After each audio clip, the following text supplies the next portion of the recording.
Buen día, ¿me escuchan? Buen día, doctor. Buen día, doctor. Sí, doctor, lo escuchamos. ¿Me escuchan? Qué suerte que me escuchan. Sí, gracias. ¿Está bien el aire? Sí, está bien.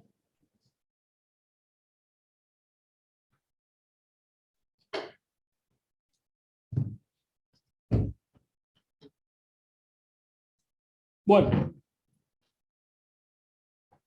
no aparecieron los nefrólogos, así que aparecí yo, como el comodín. Los temas que nos tocan hoy va a ser metabolismo del agua, sodio y potasio. ¿Calcio ya dieron? ¿Metabolismo del calcio dieron? Sí, doctor. O sea que nos quedarían metabolismo del agua, sodio, potasio, algo de magnesio, la tubulopatía y ácido base. Mañana está programada una clase a esta hora de ácido base y la tubulopatía, así que deberíamos terminar. Y la ERA quedaría para el lunes o martes de la semana que viene. A ver. Bueno, esto es como para ir entrando en tema. Fíjense ustedes que el cuerpo sano maneja un amplio rango diferente de volúmenes de agua y electrolitos.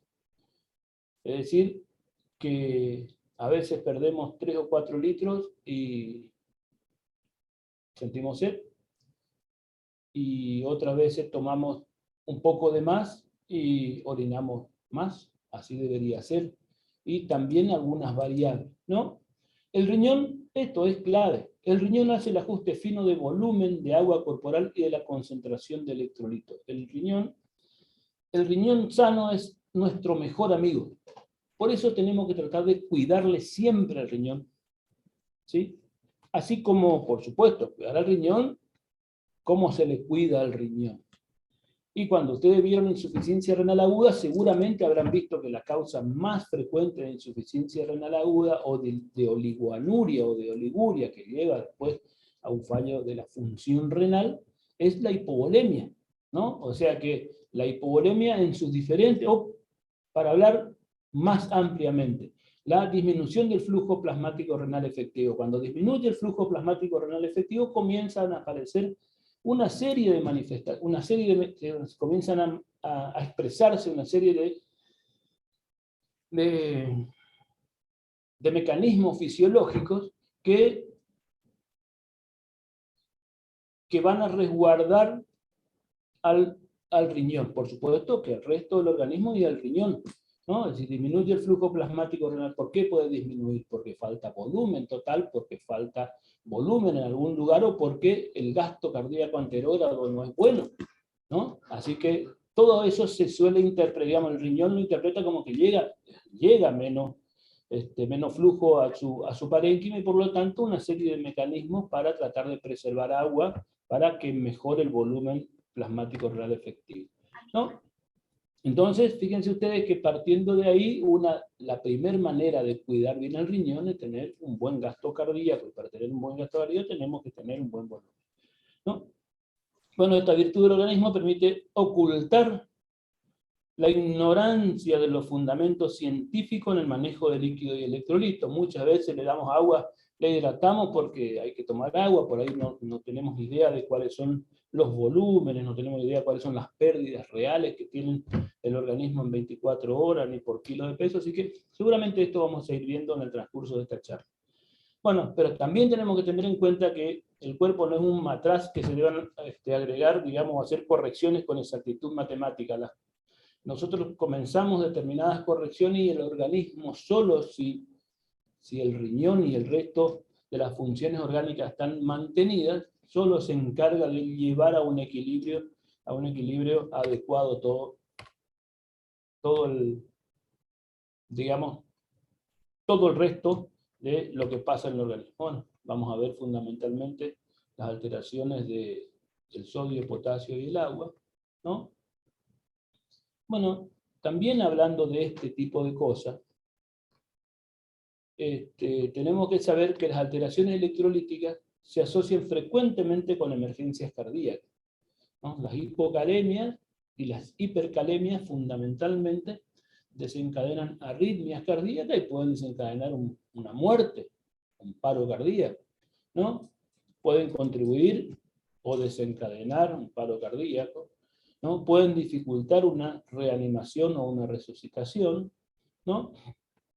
A veces el manejo de estas alteraciones debe iniciar antes de obtener pruebas de laboratorio, como por ejemplo, vemos una onda T plana en el electrocardiograma en un paciente que no tenía una fibrilación auricular, ahora tiene de pronto, tiene una onda T plana, y resulta que vimos las indicaciones y hace 3 días que no se le aporta potasio y está con furosemida, por ejemplo.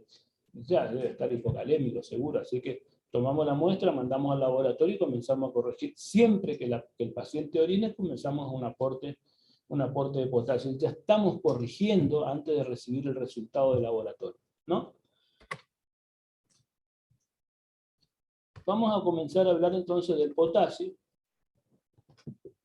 Y para que vayan entrando en calor, digamos, y que vaya quedando claro.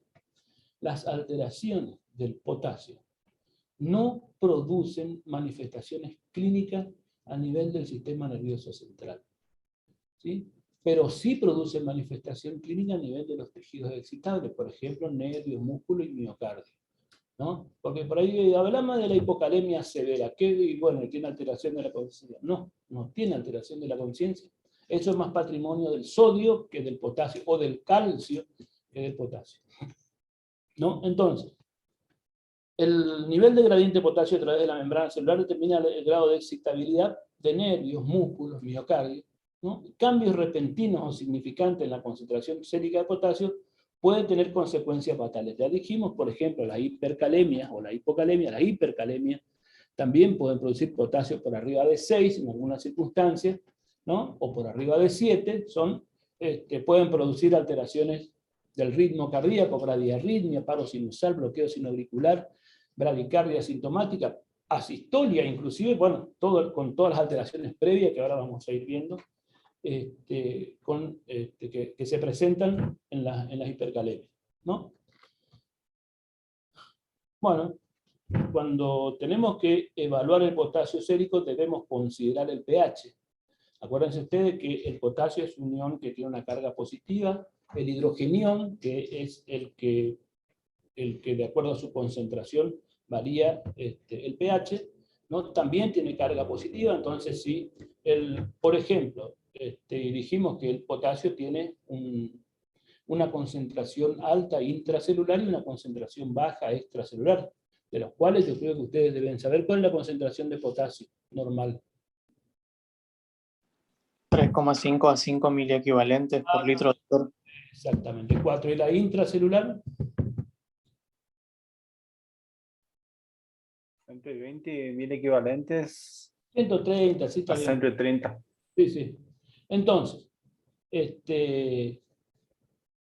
cuando el pH baja, o sea, cuando hay acidosis, la concentración de potasio sérico se eleva, ¿sí?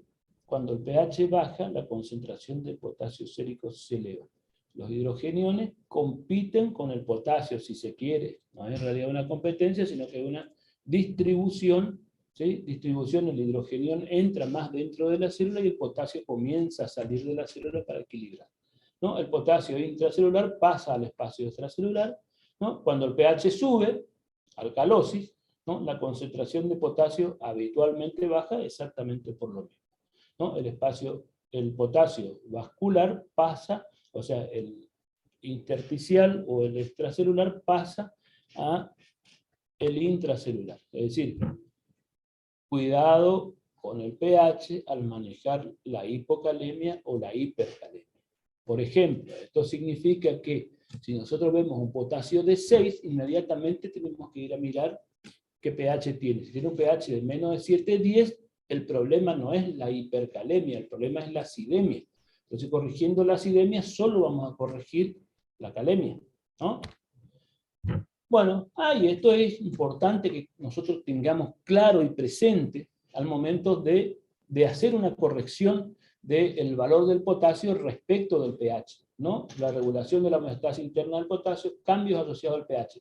Se admite que por cada 0,1 unidad de cambio de pH extracelular se asocia con una oscilación en más o en menos de 0,4 a 1,5 miliequivalentes litros de potasio, en el sentido del descenso para la alcalosis y del ascenso para la acidosis. Es decir, por ejemplo, pH de menos de 7,20, ya estamos hablando que tiene casi 0,2 unidades. 0,2 unidades de potasio, si asumimos que es 0,4 o 0,5, ¿no? Tendría que tener en una acidemia de 4 a 5 o 5,5 de, pH, de potasio. Entonces, sabemos que ese valor de potasio está relacionado con la acidemia.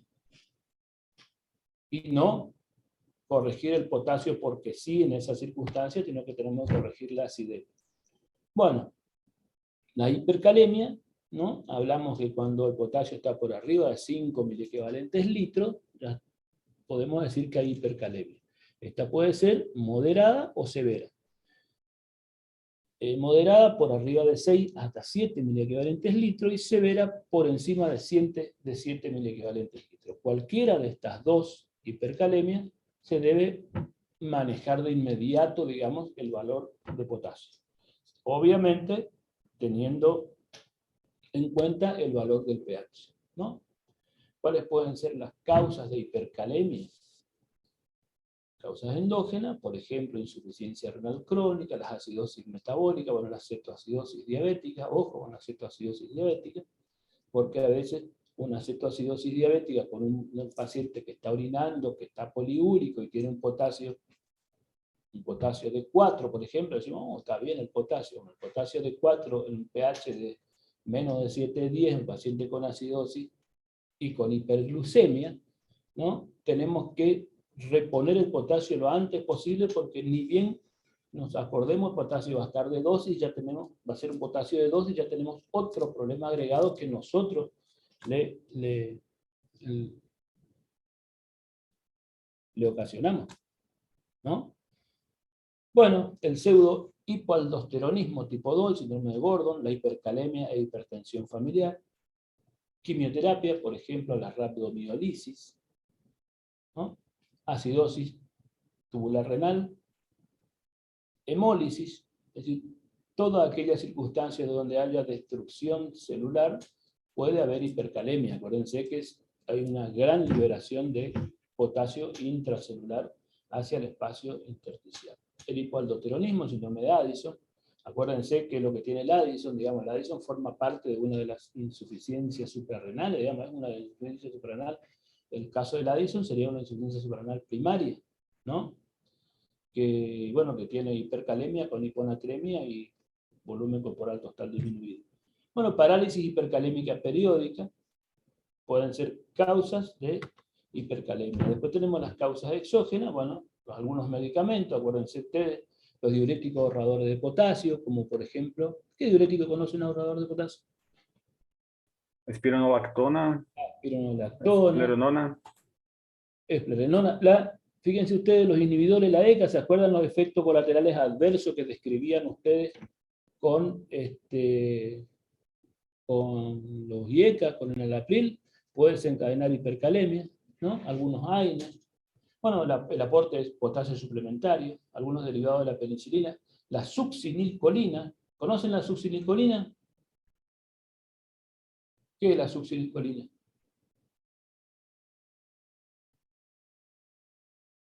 Me parece que cuando yo le hablé de Anestésico, doctor. ¿qué? ¿Qué dijeron? Un anestésico, doctor. Un anestésico. ¿Quién me define un anestésico? ¿Qué es un anestésico?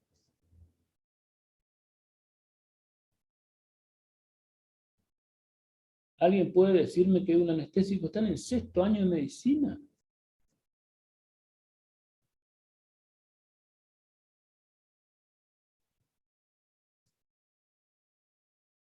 Gallardo, ¿vos fuiste que hablaste? Sí, doctor, fui yo. Parece que Gallardo es el único que está despierto. Bueno, la succinilcolina definitivamente no es un anestésico. Ahora, ¿se usa en la anestesia? Sí, circunstancialmente se usa en la anestesia, ¿no? Pero en realidad la succinilcolina es un curarizante. ¿Se acuerdan de los curarizantes?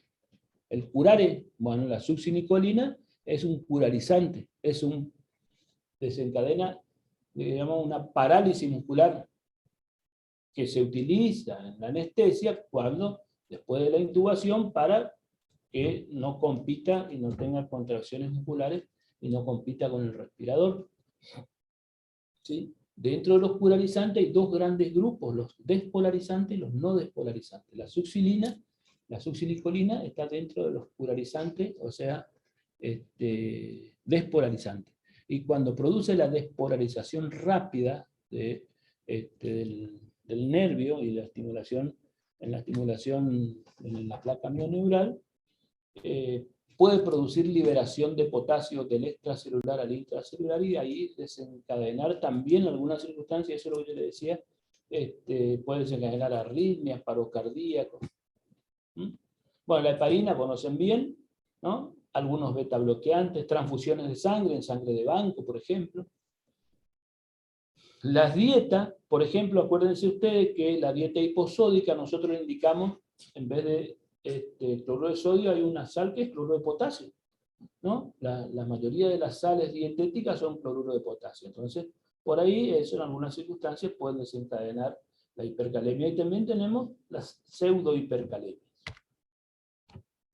¿Cuáles son los elementos clínicos de la hipercalemia? Bueno, la debilidad muscular, parálisis ascendente. Bueno, a partir de la debilidad de la parálisis pueden haber signos de insuficiencia respiratoria con hipoventilación alveolar, ¿no? Hipoventilación alveolar significa, ¿no?, hipercapnia fundamentalmente. Y después tenemos los cambios en el electrocardiograma, ¿no? Las T acuminadas, las P que se van aplanando, el intervalo PR se va prolongando, puede haber bloqueo AB de primer grado, se ensancha el QRS, pueden haber en algunas circunstancias ondas S profundas, puede aparecer un ritmo idioventricular por paro sinusal, ¿no? Por paro sinusal, asistolia, paro en diástole, frecuente fundamentalmente, ¿sí? Puede desencadenar la muerte. Bueno, ¿cómo se maneja entonces el paciente con hipercalemia? Hay que ver la severidad y las condiciones del paciente, si está recibiendo potasio por vía venosa o en la hidratación, detener la administración del potasio y suspender o detener los medicamentos que aumenten el potasio sérico. Bueno, tenemos entonces que la hipercalemia leve, de 5 a 6 miliequivalentes litros, la concentración de potasio, podemos, fíjense ustedes, eliminar el potasio del cuerpo. Es decir, tenemos tiempo. ¿Y qué es lo que fundamentalmente no hay en la hipercalemia? Yo desde el punto de vista práctico suelo dividir las hipercalemias leves y severas. Por ahí las moderadas quedaría en el medio, pero para que ustedes se hagan una idea cómo se debe manejar.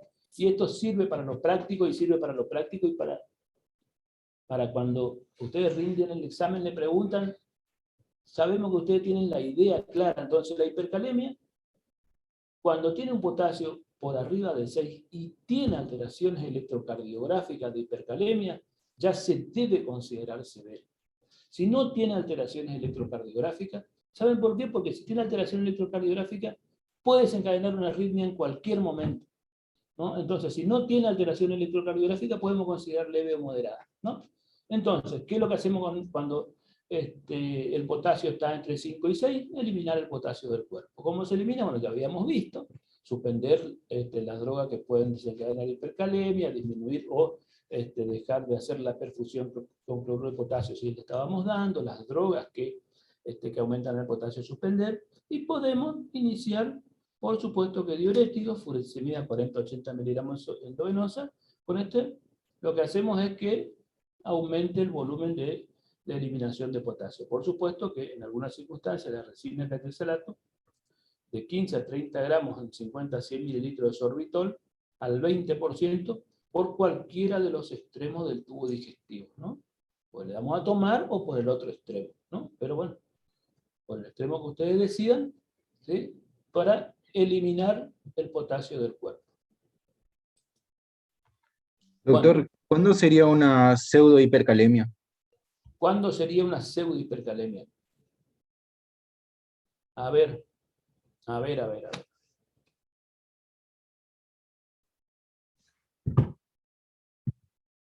Hay una parte acá que no sé si está en este slide o digamos en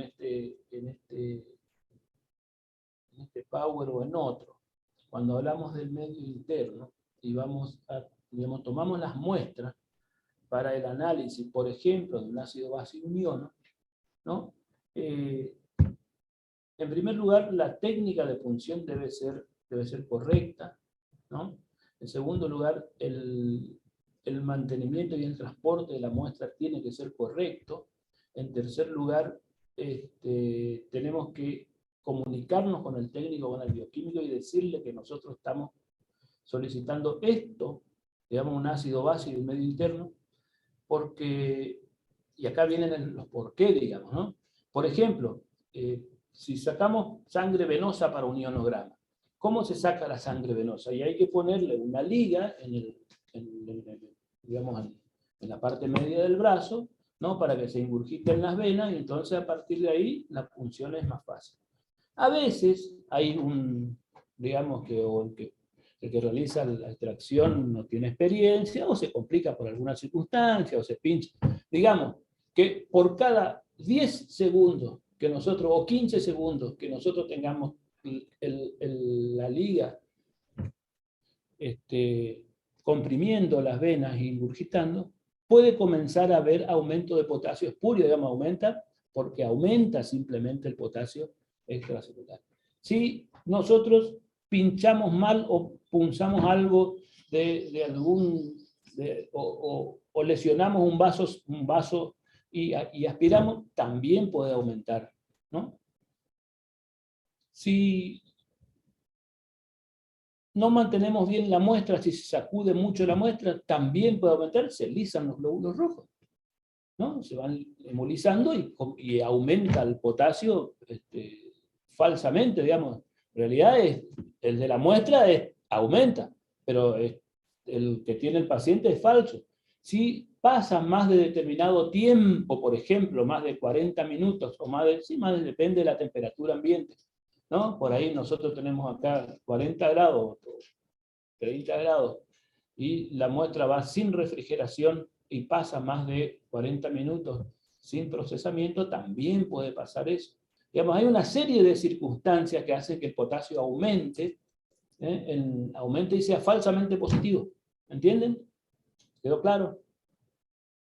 Eso sería la pseudohipercalemia, digamos, ¿no? Cuando se hemoliza la muestra, se toman sangre, o cuando a veces se coagula. En realidad la coagulación no es tanto, pero sí la hemólisis, sin duda que aumenta el potasio.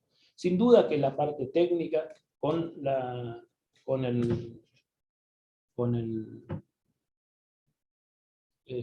liga en el brazo hace aumentar el potasio, porque ahí va habiendo cierto grado de hemólisis, ¿no? Y eso hace que aumente el potasio. Bueno, entonces, eso sería una falta. Por eso, ahí está. Ahora vamos a ver toda la sistemática de lo que se hace cuando tenemos que manejar una hipercalemia. Ahora seguramente va a estar en algún momento, si no te lo voy a explicar. Bueno, entonces, moderada, lo que tenemos que hacer es, si hay alteración electrocardiográfica, lo que se hace es redistribuir el potasio inicialmente, por ejemplo, en una solución glucosa más insulina. Esto se llama solución polarizante, le decíamos nosotros antes. Sería 500 mililitros de dextrosa o glucosa al 50%, ¿no? Más 10 unidades de insulina corriente, administrar endovenosos en 15 a 30 minutos. Entonces, con la glucosa y la insulina hacíamos que entre el azúcar dentro de la célula, y cuando entra el azúcar dentro de la célula llega potasio también, ¿no? O en algunas circunstancias corregir el pH. Acuérdense ustedes que cuando hablamos de potasio 6 o 7, ya debemos tener presente de que el pH no está acidótico. Si está acidótico, hay que corregir. Y en algunas circunstancias, si nos permite el valor de pH con un riñón bien, un riñón que esté funcionando, podemos utilizar bicarbonato de sodio. También al cambiar el pH, vamos a, digamos, alcalinizar la sangre, disminuimos el valor del potasio, ¿no? O nebulizaciones con un beta 2. ¿Se acuerdan cuáles eran los efectos colaterales adversos de la nebulización con salbutamol? Y era la hipocalemia, ¿no? Calambre, puede tener calambres musculares, contracción, taquicardia, ¿no? Pero bueno, la hipocalemia es una de de los efectos colaterales adversos. Entonces, nebulización con 15 a 20 miligramos de albuterol, salbutamol. Con salbutamol nosotros nebulizamos, ¿sí? Oxígeno y salbutamol. Con eso disminuye la concentración de potasio. Bueno, es mejor utilizar el bicarbonato de sodio en combinación con glucosa más insulina, solución polarizante, o con el albuterol que utilizarlo solo. Es decir, siempre hay que mezclar, son maniobras muy simples y que no tienen muchos efectos adversos, ¿no? La hipercalemia severa. La hipercalemia severa es cuando el potasio está por encima de 7 o cuando tiene alteraciones electrocardiográficas o del ritmo. Ya consideramos severa. Bueno, en este caso lo que hay que hacer es meter el potasio a la célula y eliminarlo del organismo. ¿Cómo metemos a la célula? La redistribución ya habíamos dicho cómo se hacía, ¿no? Se puede hacer con solución polarizante, con bicarbonato, con nebulización, ¿no? El efecto polarizante es rápido, pero es de corta duración, dura 15 a 20 minutos, ¿no? Y bueno, si sucede rebote, se puede repetir el manejo. Podemos repetir esta solución de 50 mililitros de dextrosa al 50%, ¿no? Y 10 unidades de insulina. Eso podemos repetir. Bueno, pero... Doctor, Sí, una pregunta. sí. Lo que pasa con un paciente que tiene un cuadro de resistencia a insulina, en ese caso de meterle a la célula?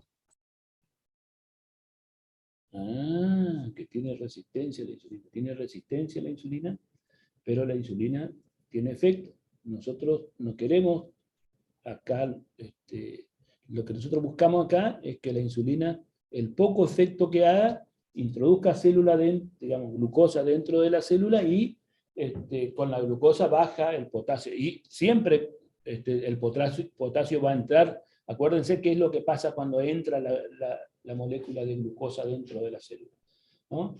Atrae el potasio, ¿no? Y si no, tenés los otros elementos, la nebulización con beta 2 y el bicarbonato, el cambio de pH para redistribuir simplemente.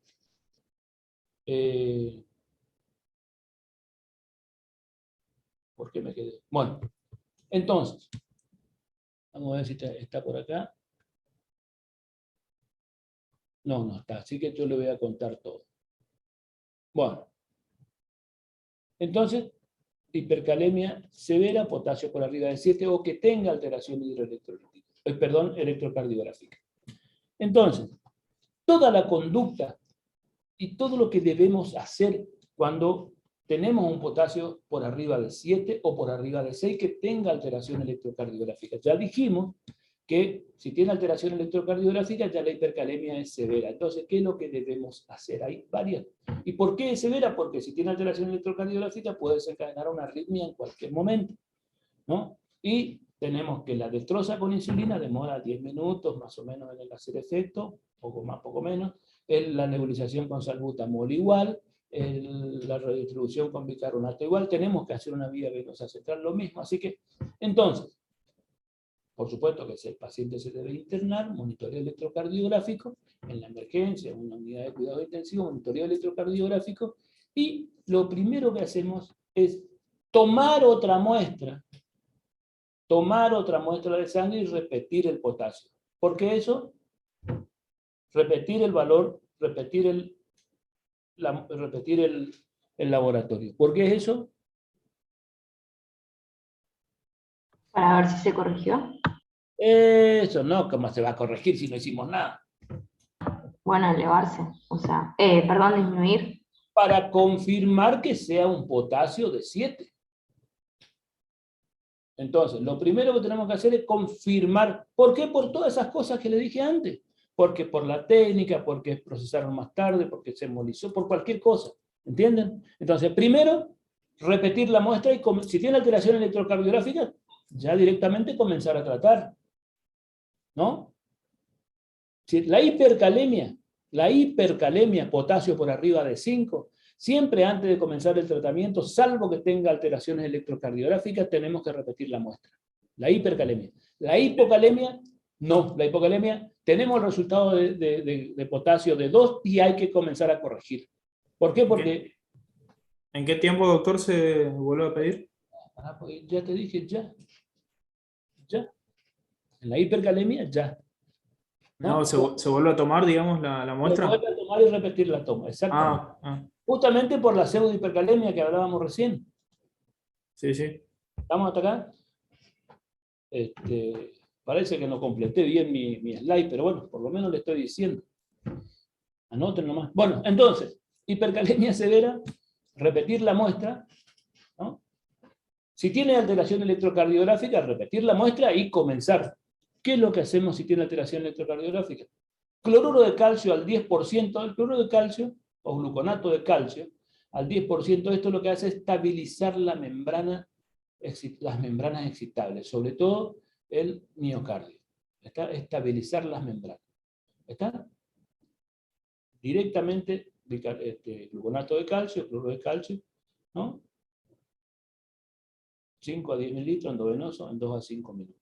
Inmediatamente después no hay que mezclar estos dos, ¿no? O con otra vía, bicarbonato de sodio, 50 miliequivalentes endovenoso en 5 minutos, redistribuye. Es decir, con esto estabilizamos la membrana y nos aseguramos de que no va a haber arritmia. Con esto comenzamos a redistribuir, con esto seguimos redistribuyendo, ¿está? Redistribuyendo el potasio, va a entrar dentro de la célula y va a disminuir en el extracelular, ¿no? O sea que estabilizamos la membrana y redistribuimos el potasio rápidamente, porque esto sí es de efecto, si bien lo único casi inmediato es la estabilización, el resto demora un poquito en hacer efectos, 2, 5, 7 minutos, y dura también poco tiempo. Pero ya comenzamos a redistribuir y estabilizamos la membrana, ¿no? Para meter el potasio en la célula, dijimos, ¿no? Y después tenemos que eliminar el potasio que está de más, ¿no? Con diurético, furosemida, ya dijimos la dosis, y el cachesalato, ¿no? Por cualquiera de los dos extremos. Y, ¿se acuerdan cuáles eran las indicaciones de hemodiálisis en el paciente con insuficiencia renal aguda? La hipercalemia. Hipercalemia no controlada con el tratamiento anterior. Exactamente, hipercalemia no controlada, acidosis metabólica no controlada, que no se pueda corregir, hipervolemia, síndrome urémico, ¿no? Y ya dijimos casi todas las indicaciones de hemodiálisis en el paciente con insuficiencia renal aguda. O sea que la hipercalemia, si no podemos, la estabilización de la membrana con el gluconato de calcio, y después redistribuir el redistribuir el potasio, y después eliminar el potasio. Digamos, en ese orden, para el manejo de la hipercalemia. Bueno, fíjense ustedes qué es lo que pasa con la onda T. Se empieza. Es como que si nosotros a un QRS le agarráramos del punto J. A veces, en lo presencial, yo le dibujaba así, con un piolincito, una onda P, un PR, un QRS, el punto J y la onda T. Y le tomaba del punto J al piolincito, y le comenzaba a estirar hacia la onda T. La onda T se va aumentando de altura, se hace simétrica, se empieza a ensanchar el QRS, a prolongar el PR, se aplana la P y desaparece la P. ¿Y por qué así? ¿Queda claro? Bueno, ¿cuáles son las alteraciones electrocardiográficas de la hipercalemia? Acuérdense, a un QRS le tomamos del punto J. Le tomamos y le comenzamos a tironear hacia la onda T, ¿no? La onda T se hace más alta, se prolonga, se ensancha el QRS, se prolonga el PR, se aplana la P, y puede haber paro sinusal, bloqueo sinauricular, y ensanchamiento del QRS y prolongación del PR. Y después queda una onda sinusoidal. ¿Estamos hasta acá? ¿Estoy siendo claro en esto o no? A veces yo no Sí, sé. doctor. Sí, doctor. Sí, doctor. Bueno, muy bien. Bueno, la hipocalemia es distinto. La hipocalemia hay aplanamiento de la onda T. Profe, una consulta. ¿El electro en cuánto tiempo mejora después del tratamiento? Las alteraciones hidroelectrolíticas, cuando se corrige el potasio, cambia el electro. Lo que queda después es otro tipo de alteración, pero no es hidroelectrolítica. Las alteraciones, los cambios hidroelectrolíticos son casi inmediatos. Digamos, los cambios electrocardiográficos, una vez que se corrige el potasio, ya el electrocardiograma cambia. Si queda algún trastorno electrocardiográfico es por otra cosa, no es por la alteración hidroelectrolítica. ¿Listo? Gracias. Entonces, el manejo de la hipercalemia y las causas ya más o menos tienen que tener claro. Ahora vamos a hablar de las hipocalemias, ¿no? Potasio sérico por debajo de 3.5 mg litro. ¿Cuáles pueden ser las causas? Bueno, pérdidas gastrointestinales, ¿no? Pérdidas renales en el hiperaldosteronismo. Acuérdense que el hiperaldosteronismo produce alcalosis metabólica con hipocalemia, ¿no? Con hipocalemia. Y la hiperglucemia severa, diuréticos, bueno, los diuréticos por la eliminación de agua y electrolitos, la carbenicilina, la penicilina sódica, la anfotericina B, es decir, algunos antibióticos pueden desencadenar hipocalemia, ¿no? Y bueno, y las alcalosis metabólicas o la alcalosis respiratoria, cualquiera de los dos estados, digamos, alcalóticos, respiratorio o metabólico, pueden producir hipocalemia, ¿no? Justamente por el intercambio del ion hidrógeno con el potasio intracelular, ¿no? Cuando sale, disminuye cuando aumenta el pH, digamos, comienza a entrar el potasio a la célula. Y algunos estados de desnutrición. Bueno, las consecuencias clínicas y las manifestaciones clínicas de la hipocalemia, fundamentalmente dijimos que es sobre los tejidos excitables, nervios y músculos, miocardio muy sensible, ¿no?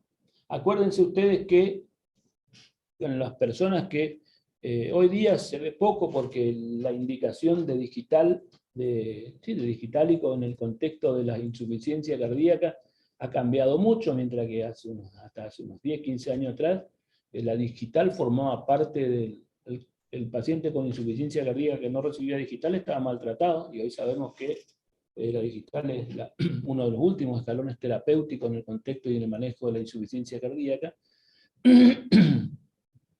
y que a la luz de los conocimientos fisiopatológicos hay algunas causas de insuficiencia cardíaca que hasta tienen contraindicado la digital. Y bueno, las manifestaciones pueden ser debilidad, fatiga, parálisis, disnea, constipación, ilio paralítico, acuérdense ustedes, seguramente habrán visto como causa de ilio postoperatorio prolongado, la hipocalemia, ¿no? Bueno, calambres en las piernas. Y por supuesto la hipocalemia severa puede producir cambios electrocardiográficos, aparecen las ondas U, ¿no? Se aplana la onda T, y pueden aparecer arritmias, ¿no? Especialmente los que, acuérdense ustedes que el paciente que toma digoxina, si tiene hipocalemia, la digoxina aumenta su toxicidad miocárdica, ¿no? Bueno, las arritmias pueden ser ventriculares, actividad eléctrica, bueno, esta es una de las causas de muerte, digamos, ¿no? Actividad eléctrica sin pulso, ¿no? Hay ritmo o hay expresión electrocardiográfica en el monitor o en el trazado electrocardiográfico, y no hay contracción miocárdica, y asistolia. Bueno, ¿cómo se maneja? Evitar mayores pérdidas y reponer lo perdido, ¿no? Evitar mayores pérdidas y reponer lo perdido. La administración intravenosa de potasio está indicado cuando se presenten arritmias, potasio por debajo de 2.5 miliequivalentes litro, ¿no? se prefiere la corrección lenta, excepto si el paciente está inestable. Es decir, comenzamos a darle, qué sé yo, cloruro de potasio por vía oral, con acción, control K. Cada capsulita trae 15 miliequivalentes, le damos con el almuerzo. Acuérdense que la ingesta diaria de potasio anda alrededor de entre 75 y 150 miliequivalentes día. Nuestra dieta tiene esto, salvo que aquellos que consuman muchos vegetales, ¿no? Eso sí, tienen más concentración de potasio, por ahí reciben un poco más y el riñón se encarga de todo eso, ¿no? Del equilibrio, digamos. Bueno, se prefiere la corrección lenta, excepto si el paciente está inestable. Si tiene arritmia o algún tipo de inestabilidad, se hace una corrección rápida. Endovenosa, por ejemplo, ¿no? En casos emergentes, la reposición de potasio puede ser empírica. En casos emergentes, es decir, no hay digamos, valores absolutos para la corrección. Sí sabemos que, por ejemplo, hay un determinado concentración en miliequivalente que no se puede, o que no se debe, mejor dicho, pasar en menos de un tiempo. Por ejemplo, pasar más de 20, antiguamente decíamos 20, pero más de 30 miliequivalentes en una hora, es peligroso porque podemos desencadenar la hipercalemia que llega, vemos el valor de digamos, la concentración que llega al miocardio circunstancialmente en un ciclo puede llegar a ser muy alto, ¿no? Y puede llegar a producir unas manifestaciones severas. Entonces, pero sí tenemos que pasar entre 20 y 30 miliequivalentes por hora hasta la corrección de potasio. Siempre con monitoreo electrocardiográfico continuo. La cantidad máxima para reposición debe mantenerse hasta 20, ¿no? Y si pasamos por encima de 20 con monitoreo electrocardiográfico continuo, porque comenzamos, bueno, ahí está. Una chica recién me preguntó cuándo desaparecen las alteraciones electrocardiográficas. Ustedes van a ver que si le pasan más de 20, por ejemplo 30 miliequivalentes, o porque se abre ponen 60 o 70 miliequivalentes en una dextrosa o en un fisiológico, comienzan a pasar y pronto se abre y empieza a pasar más rápido.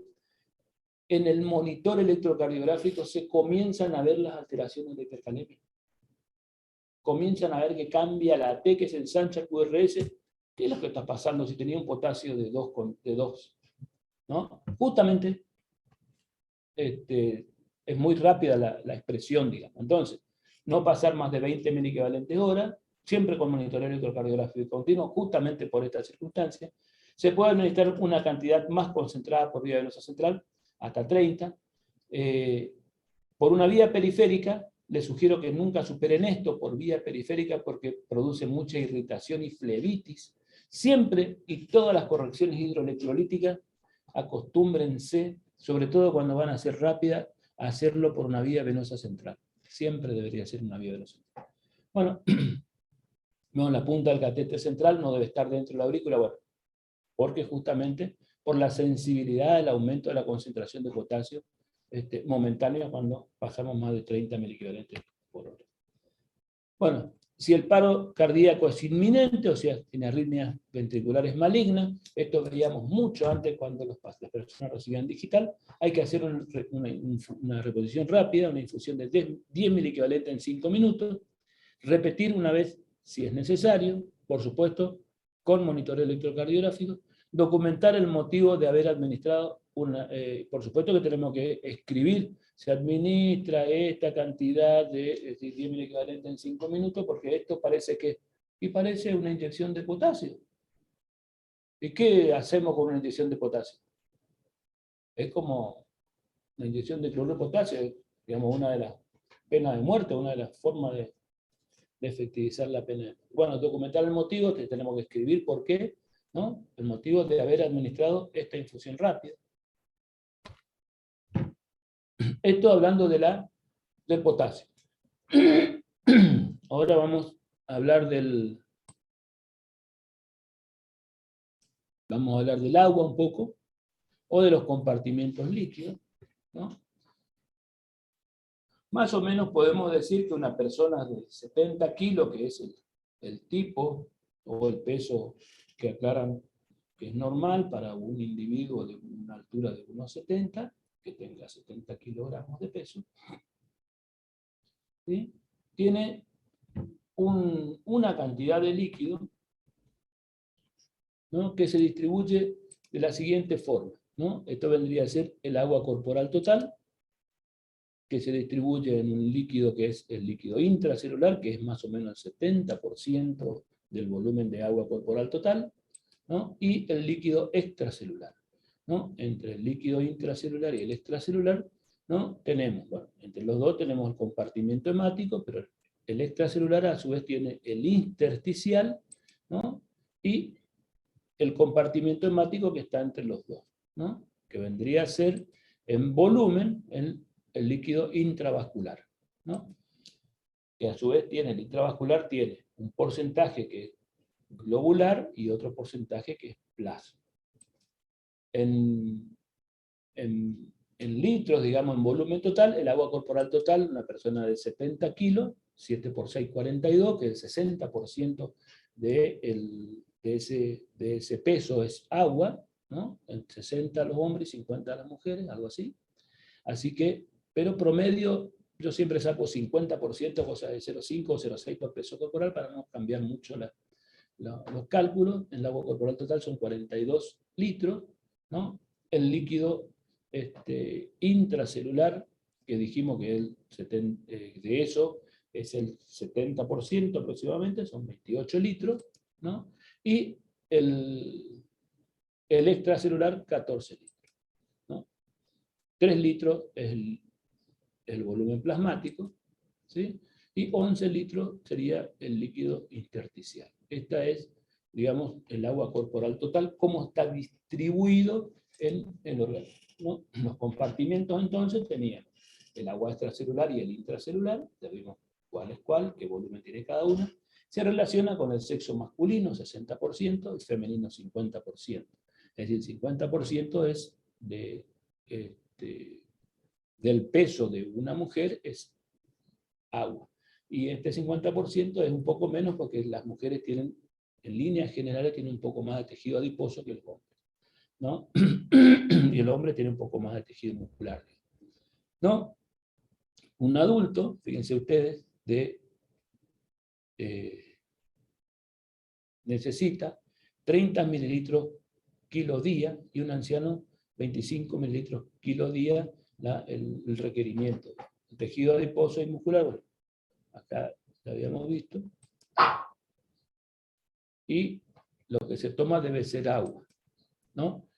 Bueno, con respecto al balance, el balance debe ser neutro, el balance hídrico debe ser neutro, ¿no? Y vamos a ver cuáles son las pérdidas, cómo nosotros hacemos los balances hídricos en los pacientes en el hospital. Y los que por ahí más importa son los pacientes que están internados en la unidad de cuidados críticos, porque muchas veces no pueden ingerir, no ingieren, tienen sondas de drenaje, sonda vesical, sonda nasogástrica, tienen drenaje intraperitoneal, tienen fístula serocutánea, todos con pérdida, digamos, o tienen un abdomen abierto y contenido, y todos aumentan el volumen de pérdida de agua por día, ¿no? Tenemos las pérdidas ordinarias y las pérdidas extraordinarias. Las pérdidas ordinarias son las pérdidas insensibles, las que nosotros no vemos por la respiración fundamentalmente, ¿no? Y son de 0,5 mililitros por kilo de peso en 24 horas,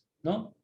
Estas son las pérdidas insensibles. Después tenemos las que se ven, la pérdida renal, que es de acuerdo al volumen de diuresis, 1500 más o menos, 500 mililitros en 24 horas, ¿no? Que eso nosotros podemos objetivar con el volumen de diuresis, de pérdida insensible. Las pérdidas insensibles son por la respiración, y por piel y pulmón, que anda alrededor de 500, 600, de acuerdo también a la temperatura, a la frecuencia respiratoria, al estado metabólico, catabólico del individuo. Y tenemos las pérdidas digestivas, que vendría a ser 200 mililitros en 24 horas, que es el volumen normal de las heces de una persona normal, ¿verdad?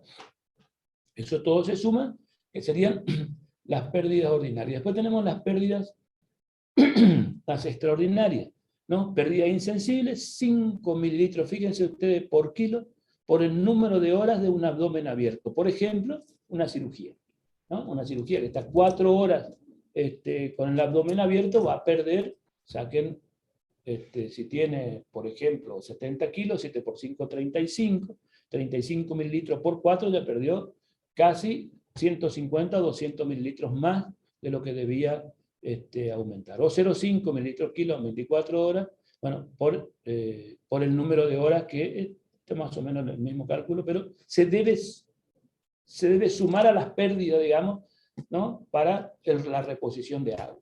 La fiebre, fíjense ustedes qué importante que es la temperatura, 150 mililitros por cada 1 grado centígrado por encima de 37.5, es decir, 38.5, tenemos que sumarle 150 mililitros más a la pérdida, y fíjense ustedes la hiperventilación, es decir, la taquipnea, ¿no? 100 mililitros por cada 5 respiraciones por arriba de 20, o sea que si tienes una frecuencia respiratoria de 30, son 10 mililitros,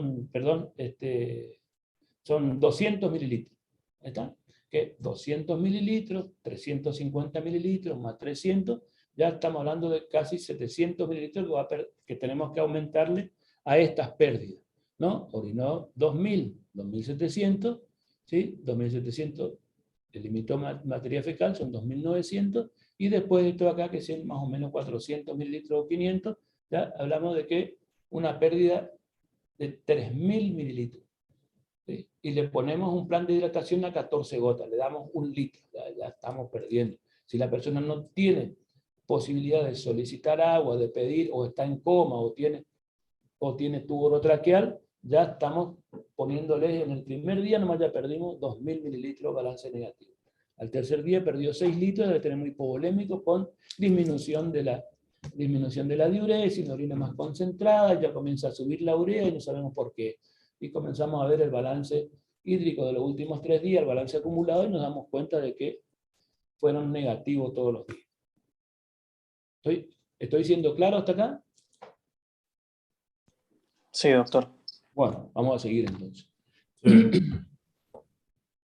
Bueno, fíjense ustedes que por sudor, dentro de las pérdidas insensibles, si tenemos un sudor moderado intermitente, 500 mililitros, moderado continuo, 1000 mililitros. A veces ustedes ven las personas que están sépticas en la unidad de cuidado intensivo, están con una frecuencia respiratoria de 28, 30, con sudoración permanente, que pueden ser moderados, ¿no? En forma continua, y tenemos que agregarle 1000 mililitros más.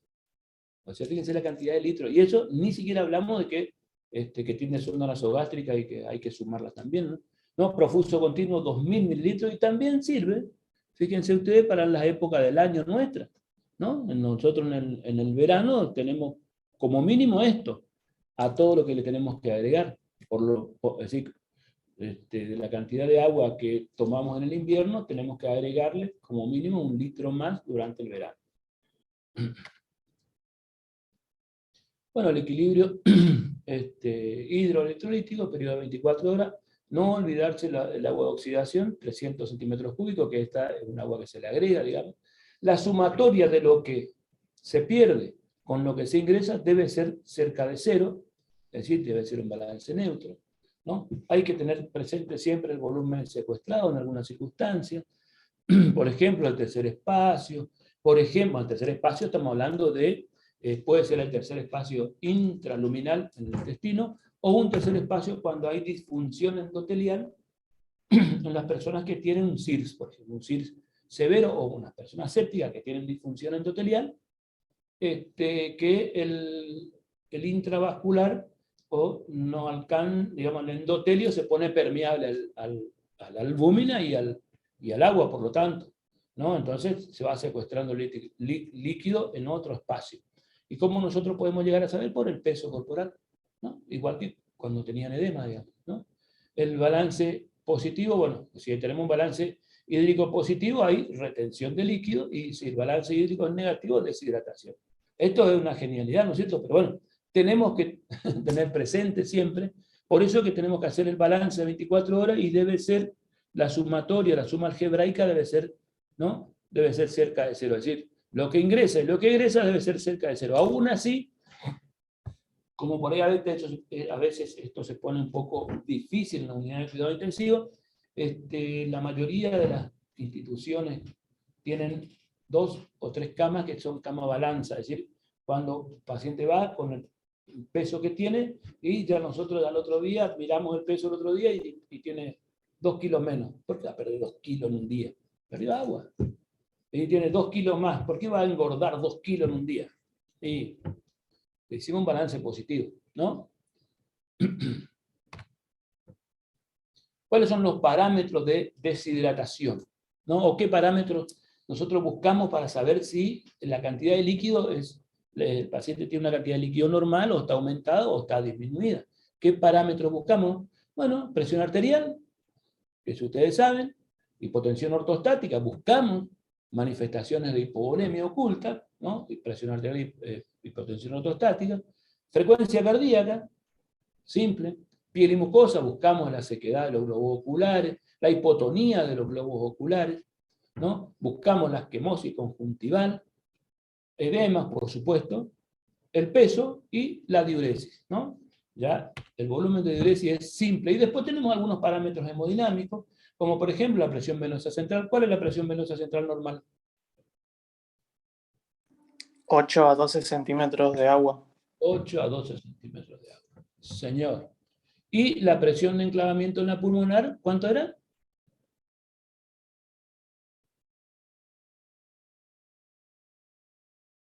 La presión capilar pulmonar, ¿cuánto es la normal? Menor a 18 milímetros de mercurio. Este se acuerda por lo menos de los criterios de estrés. Listo. Está bien. Y de 2 a 15 milímetros de mercurio. Por arriba de eso ya podemos hablar de que está aumentando. No importa, está bien. Bueno, la distribución de los electrolitos, ustedes ya saben, del líquido extracelular, sodio, ¿no? Y del líquido intracelular, el potasio fundamentalmente, el sodio del extracelular 140 y el potasio del intracelular 135, son los que más abundan, ¿no?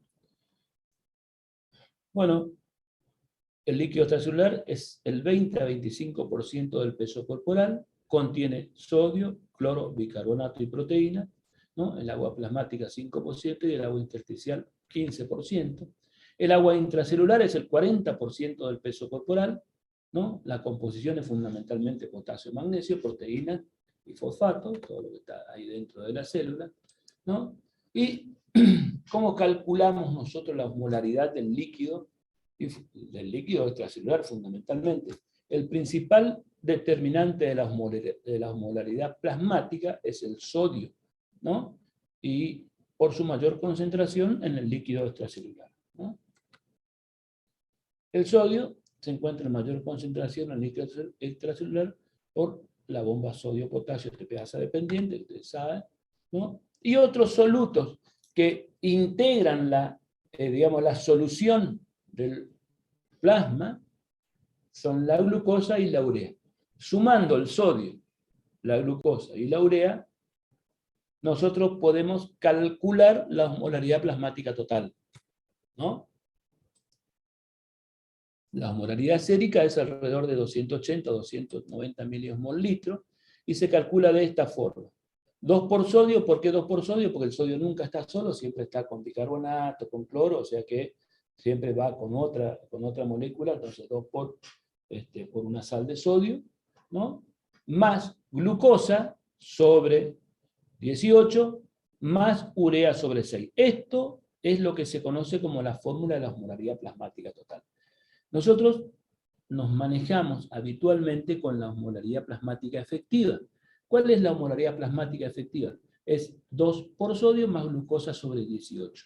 ¿Por qué la urea no le consideramos como un osmol efectivo? Porque la urea difunde libremente hacia adentro o hacia afuera de la membrana celular, digamos, hacia adentro de la célula o hacia afuera, y entonces no actúa como un osmol efectivo, porque si quedase dentro, solo fuera ahí sí, actuaría como un osmol efectivo, ¿no? Entonces, y la glucosa queda afuera, si está en 800 de glucosa sobre 18, o sea, fíjense, 40 miliosmol mal, tenemos que aumentarle a la otra concentración.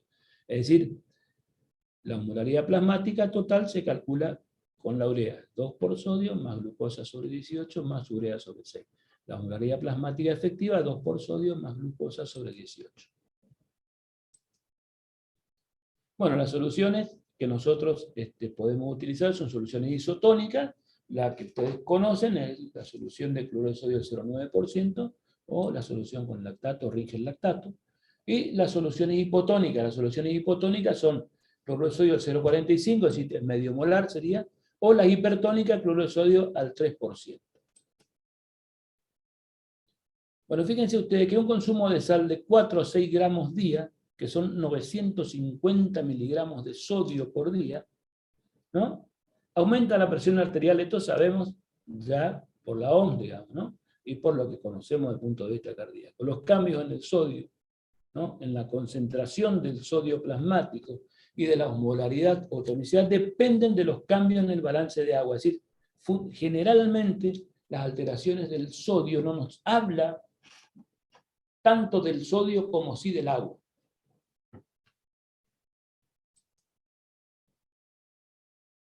Bueno, y ahora vamos a ver aquello que nosotros por ahí charlamos en alguna oportunidad, de cuando hablamos, sí, tenemos que decirle que coma menos sal que una dieta hiposódica. ¿Qué significa una dieta hiposódica? Bueno, habitualmente nosotros, la ingesta de sodio de una, digamos, de una dieta habitual nuestra, y tiene aproximadamente unos 300.000 equivalentes de sodio por día, de 4 o 6, más de 6 gramos de sodio por día. Entonces, según la OMS, la ingesta de sodio debe ser menos de 6 gramos de sal al día, menos de 6 gramos de sal al día. Cada gramo de sal de mesa tiene 40% de sodio, porque es cloruro de sodio, ¿no? Y además tiene el agregado de iodo de potasio, perdón, sí, tiene el cloruro, tiene yodo, ¿sí? Yoduro, dije, sí, ¿está bien? Por eso tiene 40%. Por lo tanto, no se debe consumir más de 2.5 gramos, ¿no? De sal por día, de sodio por día. La dieta hiposódica, bueno, tiene que tener menos 8 gramos, ¿no? La hipersódica tiene hasta 18. Y diariamente sobrepasamos varias veces los requerimientos de sodio. Es decir, tenemos que andar alrededor de 2.5 a 3 gramos de sodio diario. Vamos a hablar de las disnatremias. Dentro de la disnatremia, la hipernatremia es una de ellas, ¿no? Se define como, bueno, se agrupan bajo esta denominación a situaciones clínicas en las cuales el sodio sérico aumenta por arriba de 150 miliequivalentes litros. 150 miliequivalentes litros. Por arriba de 150 hablamos de hipernatremia. Bueno, como el sodio tiene un acceso muy limitado al interior de la célula, su aumento al espacio en el espacio extracelular condicionará una inmediata salida del agua intracelular, porque aumenta la osmolaridad, y para equilibrar la osmolaridad, el agua que está dentro de la célula tiene que salir, ¿no? Para equilibrar, ¿no? Inmediata salida del agua intracelular con el objeto de mantener el equilibrio osmótico, ¿no? De este modo se genera una pérdida neta de agua intracelular, es decir, la hipernatremia lo que produce una deshidratación intracelular, ¿no? De pérdida neta de agua intracelular y una deshidratación intracelular verdadera. Entonces, es como que le estamos secando adentro de la célula. Desde el punto de vista de la etiología, en prácticamente todos los casos, las causas de la hipernatremia es una pérdida de agua que excede la pérdida de sodio. Es decir, nos habla más del agua que del sodio. Y el estado hipernatrémico refleja en definitiva un ingreso inadecuado de agua. Ingreso inadecuado o pérdida que excede, ¿no? Pero siempre es porque no se consume, digamos, el agua necesaria. La existencia de un mecanismo de sed normal reviste gran importancia fisiológica en estas circunstancias, ya que es virtualmente imposible una hipernatremia acentuada en un sujeto con un sistema nervioso central intacto y con libre acceso al agua. ¿Qué significa esto? Que estos estados se suelen ver en los pacientes comatosos, que están en una asistencia respiratoria mecánica, los que están sedados, es decir, en pacientes con un sistema central intacto y con libre acceso al agua, o si no, los que tienen el sistema central intacto pero no tienen libre acceso al agua. Bueno, estos son los, ¿cómo que se llaman? Los náufragos. ¿no? Los que están en el mar, que ingieren por ahí agua salada, eso sí pueden tener este tipo de circunstancias. Bueno, dijimos que la hipernatremia, la concentración sérica de sodio por arriba de 150 miliequivalentes, listo. Puede ser por ganancia de sodio, ¿no? Hiperaldosteronismo, síndrome de Cushing, administración excesiva de solución salina o de bicarbonato de sodio. Bueno, una de las complicaciones o de los efectos adversos de la corrección ácido-básica con bicarbonato es la hipernatremia, o cuando se pierde más agua que sodio, por ejemplo, la pérdida por drenajes intestinales o gastrointestinal, o cuando se excreta más agua que sodio a través de los riñones, por ejemplo, la diabetes insípida, ¿no? Diabetes insípida. ¿Saben lo que significa diabetes ustedes?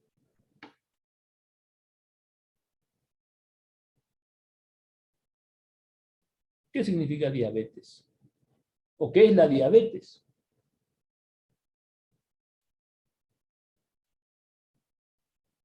¿Están despiertos o no? Maximiliano, ¿estás despierto? ¿Sí? ¿Y Enrico? ¿Está despierto? Enrico puso una linda fotito de él ahí.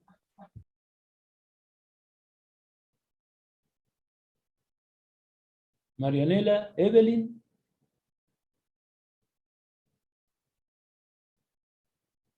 María Aldana. No están, pusieron, es como que están, pero no están al final. Mónica. ¿Mónica está o no?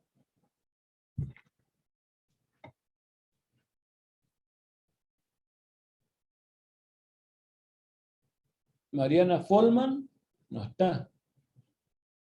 Borowski, Balbasor y Ingrid. ¿Dónde está Ingrid? No hay nadie, no me escuchan, nadie me está escuchando.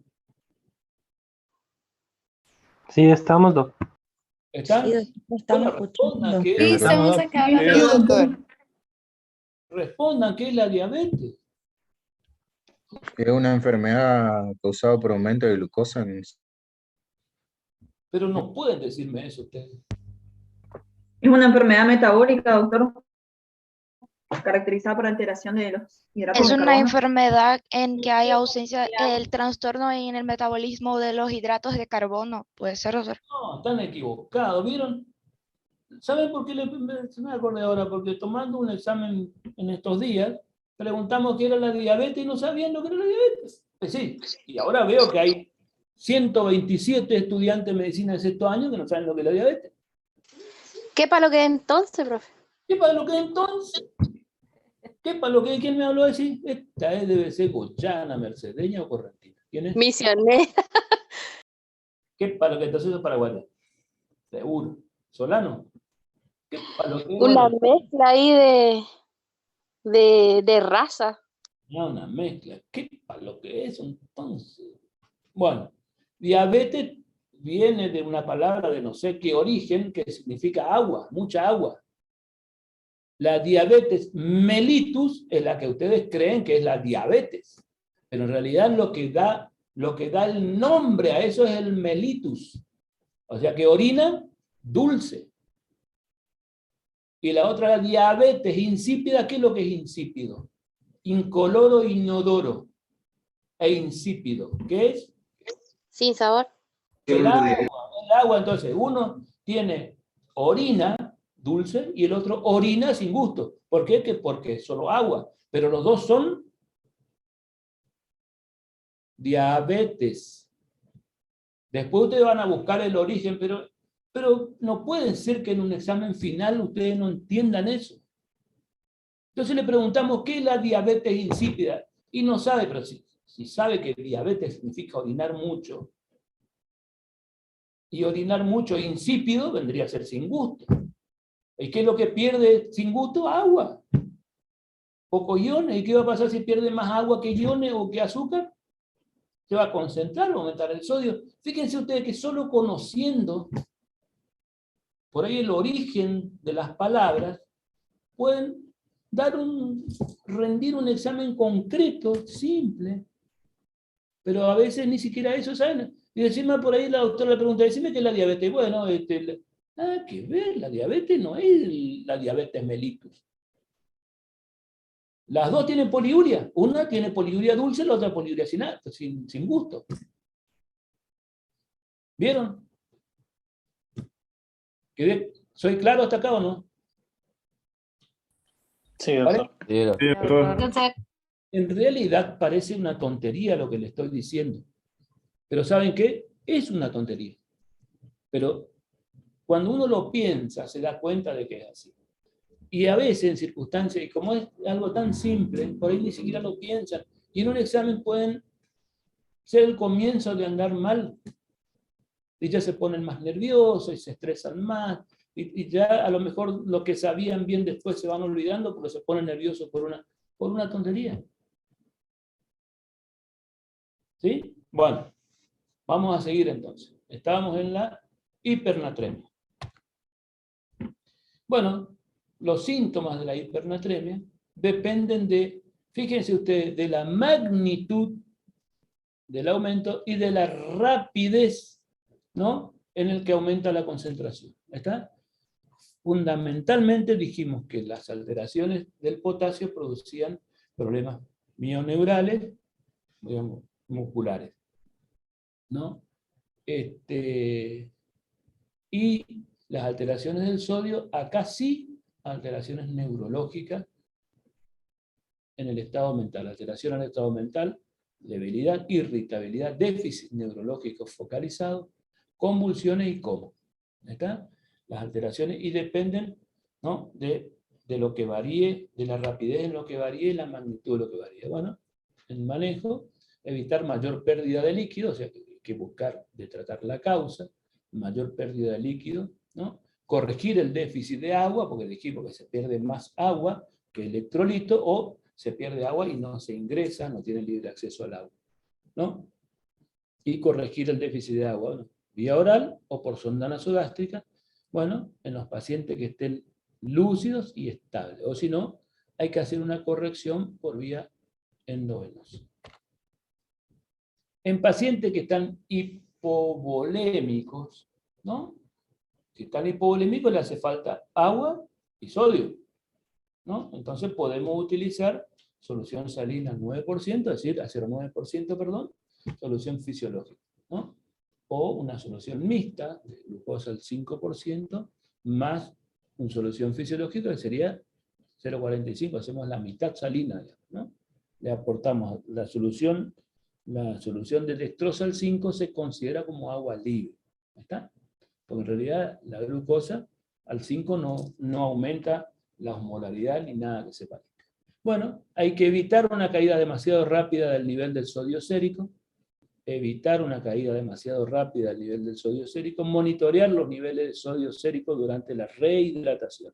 Es decir, en pacientes hipovolémicos tenemos que rehidratarle, o a veces puede ser con solución fisiológica o con solución media salina, ¿no? Evitar la caída demasiado rápido y monitoreo de los niveles séricos durante la rehidratación. ¿Cómo calculamos el déficit de agua? ¿No? Es la concentración del sodio sérico, la que tenemos, por ejemplo, 160 menos 140, sobre 140, que es el sodio que nosotros calculamos como nuestro objetivo, por agua corporal total. La agua corporal total es pesos sobre 0,6 o 0,5. Yo sí, a todos les pongo 0,5 y no cambia mucho, porque acuérdense que nosotros no somos un matraz, ¿no? 0,5 por peso corporal es el agua. ¿Por qué? Porque es en ese lugar en que se va a redistribuir, digamos, en ese volumen que se va a redistribuir el agua. Por ejemplo, fíjense ustedes, vamos a hacer un calculito, ¿no? Una persona, un masculino 70 kilogramos con un sodio de 160, 160 menos 140, sodio, concentración sérica menos la concentración a la que queremos llevar, ¿no? Es 20 sobre 140. 20 sobre 140 es 0,1428. Por 0,5 por peso corporal, que es 35, y nos da un déficit de agua de 5 litros. ¿Quedó clarito? Tenemos que hacerle 5 litros. Debo hacerle 5 litros de agua. ¿Está? Bueno, por supuesto que hay que administrar líquidos para bajar el nivel de sodio a una velocidad, fíjese, esto es importante, la misma velocidad que nosotros bajamos, a esa misma velocidad tenemos que subirla cuando el sodio está muy bajo con un síndrome hiposmolar, de 0,5 a 1 miliequivalentes hora. No tenemos que bajar más rápido que esto. No más de 12 miliequivalentes en las primeras 24 horas. Lo mismo que cuando aumentamos. No aumentar más de 12 miliequivalentes en las primeras 24 horas.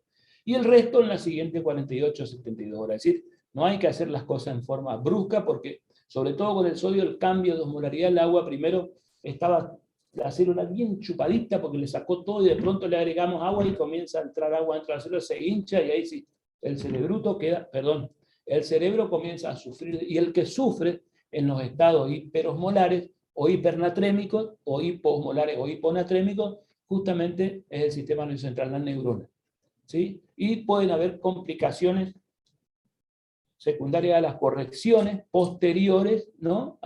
Por más que nosotros corrijamos bien, si corregimos rápido, pueden haber complicaciones posteriores a esas correcciones hidroelectrolíticas. Bueno, hasta ahí estamos bien. Sí, doctor, se entiende. Bueno, qué suerte que están entendiendo, porque ¿hay alguna inquietud hasta ahora?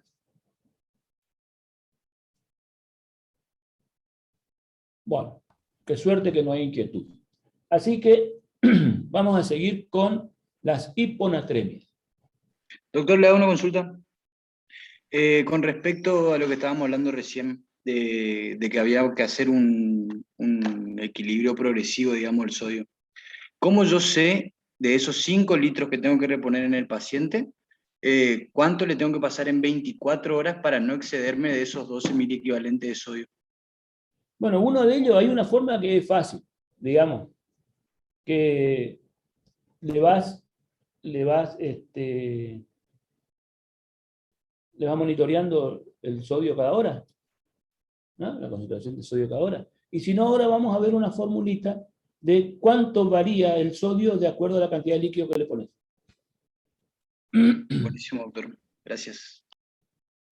Acuérdense que tampoco es que nosotros somos matemáticos, por ahí tenemos la idea clara y muchas veces tenemos que buscar, hacer las formulitas y toda esa historia. Pero bueno, lamentablemente para estas cosas por ahí sirven, ¿no? Y tenemos que tener presente, no sé si tener presente la fórmula, pero sí tenemos que saber que existen, que tenemos que hacerlo. Y por ahí, hoy le tenemos al doctor Google, que ese sábelo todo, ¿no? Con el doctor Google, enseguida ustedes pueden acceder a la fórmula y hacer más. Y creo que por ahí online, hay unos programitas, no sé, unos programas, no sé cómo se llaman, una aplicación, que se llaman fórmulas médicas o algo así, que yo en mi otro celular tenía y perdí, y ahora no pedí que me bajen, porque más o menos por ahí tengo idea. Bueno, es decir, nosotros solemos hacer bastante esto en la unidad de cuidado intensivo. Y una preguntita más, Doc. Por vía periférica, ¿le vamos a hacer con bomba de infusión o el goteo lo regulamos nosotros nomás?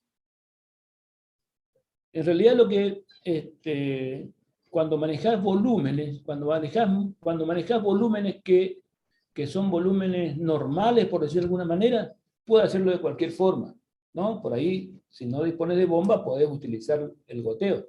Cuando son pequeños volúmenes o cuando son concentraciones que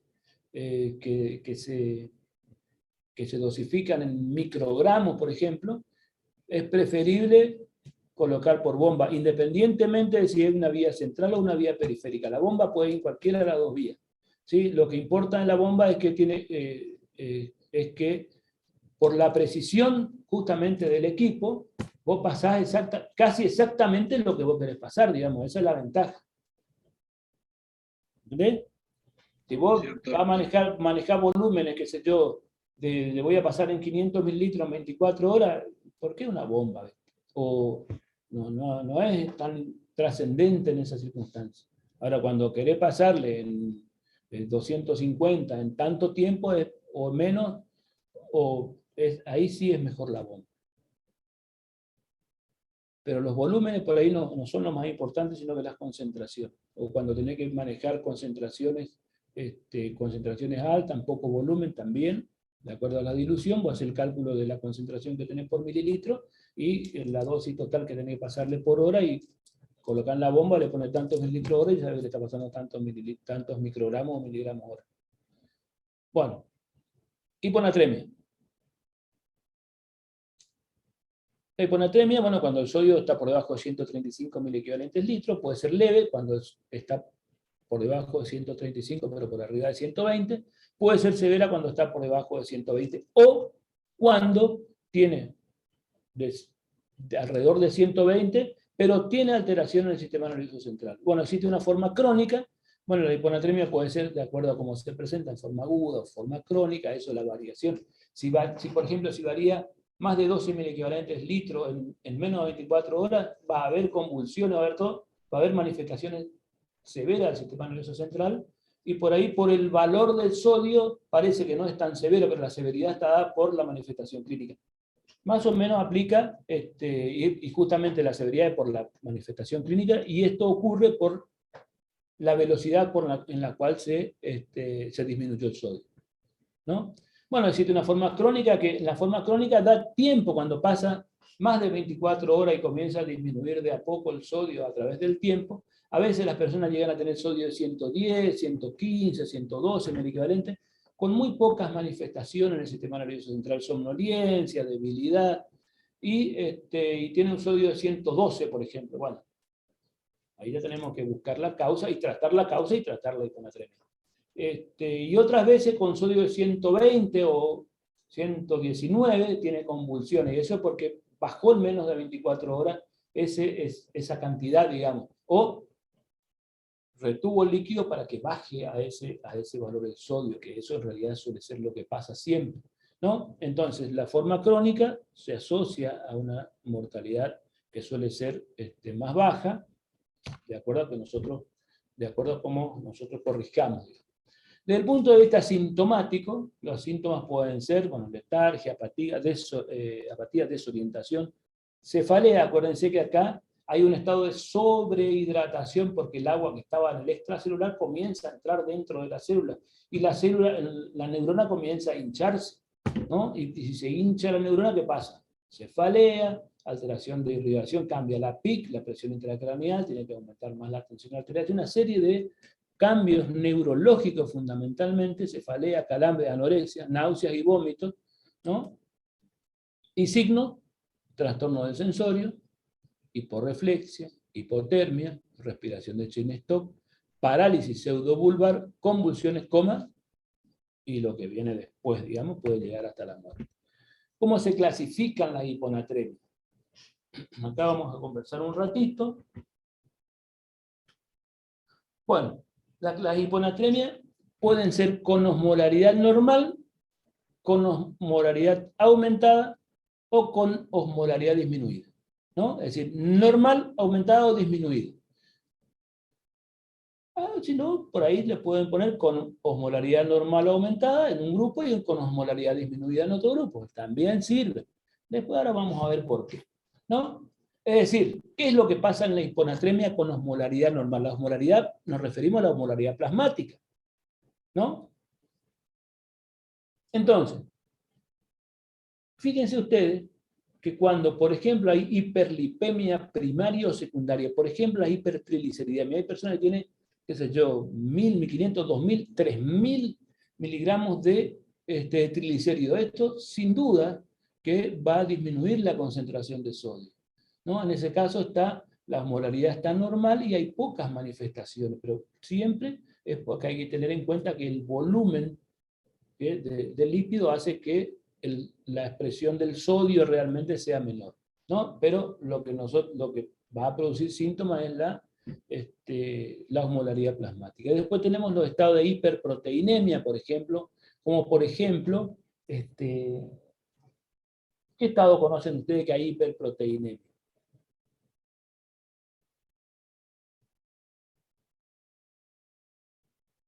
Mieloma múltiple. Mieloma múltiple, en las paraproteinemia, claro, en esas cosas, exactamente, ahí está. Yo me había olvidado cuáles eran. Pero bueno, suerte que hay uno que está despierto. Claro, en el mieloma, por ejemplo, suele haber, sí. No, en la hiperproteinemia, bueno, y vos cuando hay infusión de glucosa, manitol o glicina, que aumenta, digamos, aumenta la osmolaridad y el sodio es que como comienza a disminuir, ¿no? O sea que hiponatremia con osmolaridad normal. Y después tenemos la hiponatremia con osmolaridad aumentada. Y acá esto, fíjense ustedes, hiperglucemia. A veces en los estados hiperosmolar o en la cetoacidosis o cuando el azúcar está por arriba de 600 miligramos de decilitro, nosotros vemos que tiene un sodio de 128, por ejemplo, 126. Está hiponatrémico, sí, pero si tiene 300 o 400 de glucemia, nosotros medimos la osmolaridad plasmática y nos da 210, por ejemplo. Entonces la osmolaridad plasmática puede estar normal o aumentada, con un sodio bajo. ¿Pero por qué? Porque está el otro osmol, ¿se acuerdan cuál era la fórmula de la osmolaridad? ¿No? 2 por sodio más glucosa sobre 18, ¿no? Que esa es la que, digamos, por debajo de 280 va a producir síntomas hipoosmolar con, si el sodio está bajo, realmente las manifestaciones clínicas son por eso, ¿no? Entonces, fíjense ustedes que cuando aumenta la glucosa, a veces tenemos que corregir el sodio, seguimos sodio corregido para el valor de glucosa. El sodio desciende de 1.3 a 1.6 miliequivalentes litro por cada 100 miligramos por encima de 200 miligramos de glucosa, ¿no? Tiene 600, va a bajar como casi 10 miliequivalentes litros de sodio, ¿no? Fíjense ustedes que, o en algunas circunstancias cuando hay infusión de manitol o glicerol. Entonces, fíjense ustedes que tenemos que tener presente el valor de los lípidos, triglicéridos fundamentalmente, o el colesterol también, pero el triglicérido que más frecuentemente se ve, las proteínas, ¿no? O si hay infusión de manitol o glucosa, para hablar de hiponatremia con osmolaridad normal, o hiponatremia con osmolaridad aumentada. Bueno, y acá, ¿qué otro más? Bueno, acá, por la cetoacidosis o el estado hiperosmolar. Y esto es otra de las cosas que tenemos que tener presente. Si nosotros tenemos un paciente que tiene una glucemia por arriba de 600 y un sodio de 145, tiene un estado hiperosmolar severo. ¿Qué es lo que predomina en estas circunstancias? Y predomina el estado de deshidratación. Fíjense, y ahora vamos a ver. Bueno, y después tenemos la hiponatremia con osmolaridad disminuida. Acá tenemos 3 grandes grupos, que esto es importante reconocer porque a veces a todas las hiponatremias queremos darle sodio. Algunas hiponatremias, y dijimos también en algún momento de nuestra charla, que el valor del sodio nos habla en líneas generales, el valor absoluto del sodio que tenemos, nos habla más de la cantidad de agua que la cantidad de sodio. Entonces, cuando tenemos osmolaridad, digamos hiponatremia con osmolaridad disminuida, tenemos con líquido extracelular disminuido, con líquido extracelular normal y con líquido extracelular aumentado. Por ejemplo, en la hiponatremia con osmolaridad disminuida, con líquido extracelular aumentado, es decir, no debemos, para corregir la anatremia y la osmolaridad, no debemos darle sodio. ¿Por qué? Porque estos generalmente tienen hiponatremia con sodio corporal total aumentado y agua corporal total aumentada. Entonces, como el sodio corporal total está aumentado, lo que tenemos que hacer es sacarle agua y sodio, ¿no? Por ejemplo, la insuficiencia cardíaca, fíjense ustedes, esto es simple, por eso comencé por acá, que parece que es el último, pero en realidad, para que vayan entendiendo cómo debemos manejarnos en estos casos, ¿no? Con líquido extracelular aumentado, ¿no? Hiponatremia con osmolaridad disminuida, con líquido disminuido, con líquido extracelular disminuido, con líquido extracelular normal y con líquido extracelular aumentado, ¿no? En estas es simple, en los estados, en los síndromes nefróticos, en los síndromes asícticos edematosos, ¿no? En la insuficiencia cardíaca congestiva y edema, ¿no? En los estados edematosos fundamentalmente, y en la insuficiencia renal. Díganme, en estos 3 elementos desde el punto de vista clínico, ¿no? ¿Qué es lo que nosotros tenemos fundamentalmente? Y tenemos que el sodio está aumentado, ¿por qué? Porque hay acá ¿qué es lo que hace retener el sodio en el riñón? Sistema de drenaje tensión aldosterona. No, el sistema no, la aldosterona. La aldosterona. Bueno, ¿y acá qué es lo que hace retener?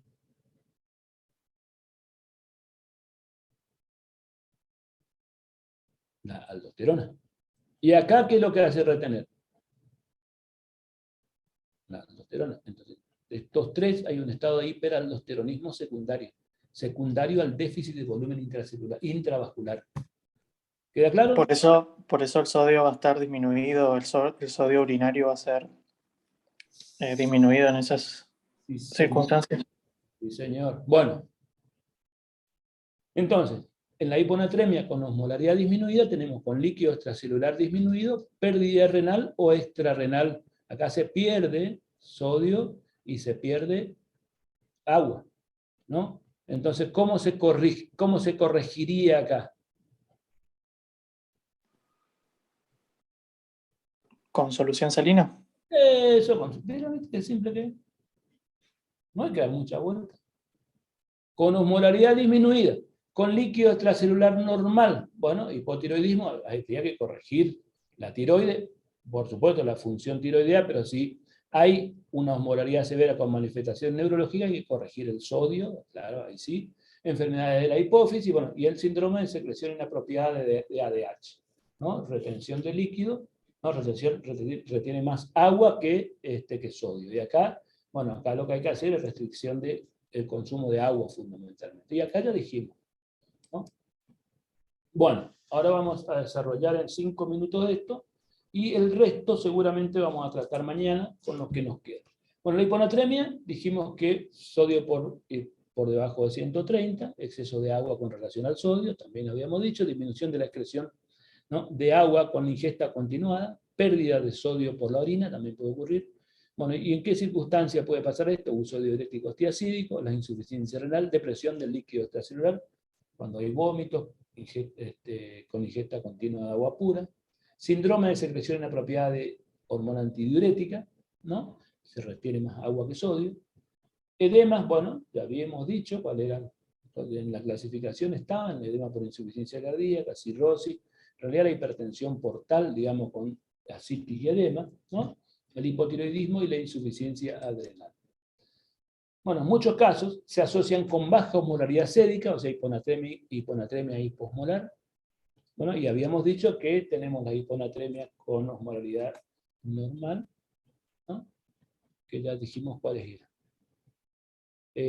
La excepción, bueno, la diabetes descompensada, donde hay hiperglucemia más hiponatremia, o hiponatremia hiperosmolar, ¿no? Este es el estado hiperosmolar.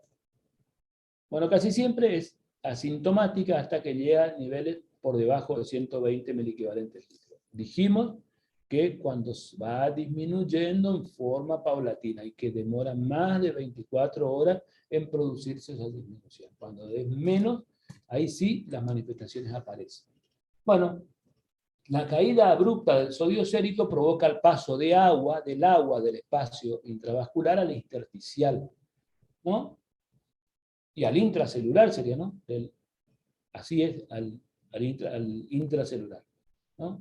Del intersticial al intracelular. Bueno, producen, fíjense ustedes, edema cerebral, esto, náuseas, vómitos, cefalea. Náuseas, vómitos y cefalea. ¿Qué le hace acordar esto?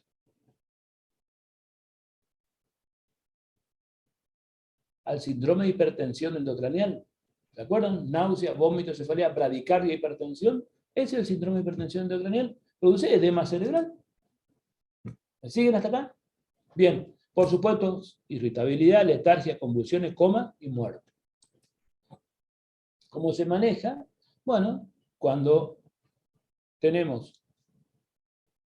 podemos administrar sodio o podemos eliminar el agua libre del intravascular o del intersticial. ¿Cómo eliminamos el agua libre o cuándo decidimos eliminar el agua libre? Cuando hay edemas. Cuando tenemos agua corporal total aumentada. O sea que cuando hay edema. Vieron que esto uno lo va pensando y lo va sacando así despacitamente, pero sin muchos nervios, ¿no? Bueno, en los casos de síndrome de secreción inapropiada de ADH, restringir la ingesta de agua, fundamentalmente, ¿no? A menos de la mitad del requerimiento calculado, y se va corrigiendo solo. En hiponatremia asintomática, la corrección debe ser gradual, incrementar a razón de 0,5 miliequivalentes hora, hasta aumentar, ¿no? Hasta aumentar 12 miliequivalentes en las primeras, no más de esto en las primeras 24 horas. No más de esto en las primeras 24 horas. Bueno, la corrección demasiado rápida de sodio, ¿no? La corrección demasiado rápida de sodio puede producir coma, y después de la corrección, un estado que se llama síndrome de desmielinización osmótica, o mielinosis sentina, o mielinosis pontina central también, ¿no? Que desde el punto de vista neurológico es muy serio. Cambios bruscos de fluido hacia adentro y hacia afuera del tejido cerebral puede producir este cuadro.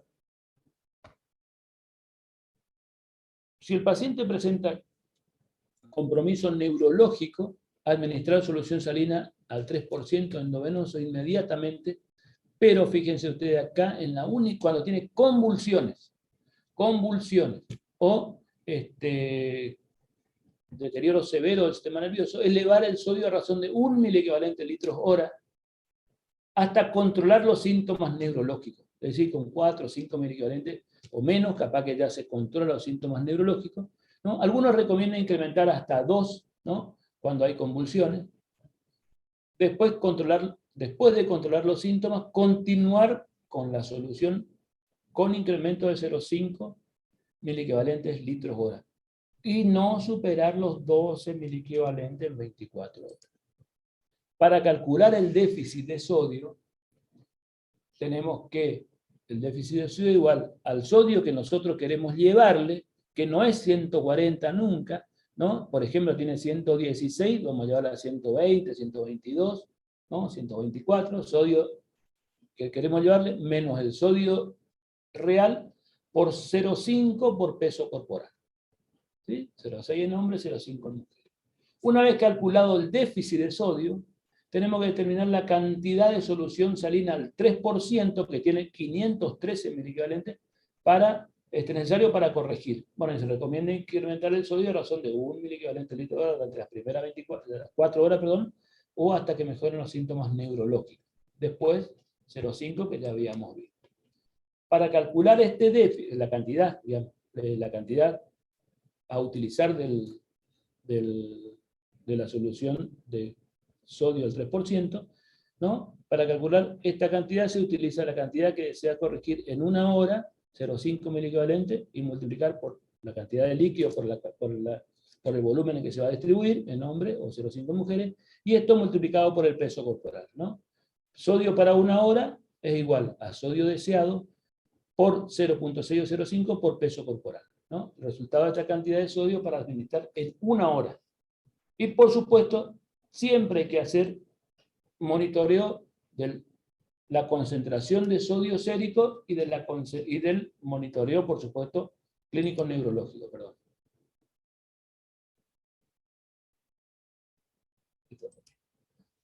Los desórdenes de la hormona antidiurética vamos a ver mañana, y el resto de lo que nos hace falta vamos a ver mañana. Así que anoten las preguntas. Si quieren poner preguntas en la plataforma, pongan preguntas en la plataforma, que hoy me conecto y les respondo. Todas las inquietudes van a estar abiertas, está la plataforma abierta para que ustedes dejen planteadas ahí. Doctor, Sí. sería, no sé, posible mañana, si nos resta algún tiempo después de la clase, si usted puede traernos algún casito clínico para del manejo del paciente con alteraciones. Pongo la plataforma ahora. Está. Pongo casitos clínicos para que respondan. Está bien, ¿Listo? gracias. Bueno, hasta luego. Hasta luego, Gracias, doctor. doctor. Hasta luego. Hasta luego, doctor. Chao.